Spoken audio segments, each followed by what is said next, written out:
اس نے یہ خط مہاراجہ راجیاپال کو اس لیے بھیجا تھا کہ وہ اپنی قسمت کا خود فیصلہ کر لے۔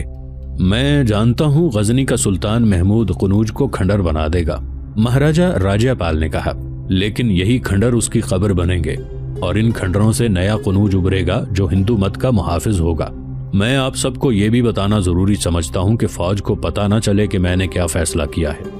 تمام کمانڈر سر جھکائے ہوئے باہر نکل گئے۔ آدھی رات سے کچھ دیر پہلے پنڈت عبادت میں مصروف تھا۔ یہ وقت اس کی عبادت کا نہیں تھا، لیکن مہاراجہ قنوج کے فیصلے نے اسے پریشان کر دیا تھا۔ اسے اب یہی نظر آ رہا تھا کہ سلطان محمود آئے گا اور اس مندر کو اجاڑ کر اس کے دیوتاؤں کے بت توڑ دے گا۔ پنڈت اس وقت سے ڈر رہا تھا اور دیوتاؤں سے کہہ رہا تھا کہ وہ مسلمانوں کو قنوج سے دور ہی فنا کر دیں۔ وہ رویا بھی تھا اور بڑی دردناک آواز میں بھجن گا رہا تھا۔ اس کا دروازہ کھلا، مگر وہ عبادت میں اتنا محو تھا کہ اسے پتہ چل نہ سکا کہ اس کے قریب کوئی آگے بیٹھ گیا ہے۔ وہ اس وقت چونکا جب اس کے کندھے پر کسی نے ہاتھ رکھا۔ اس نے دیکھا اس کے قریب مہاراجہ قنوج کی چھوٹی رانی شکنتلا بیٹھی تھی۔ آپ؟ پنڈت نے حیران ہو کے پوچھا۔ اس وقت؟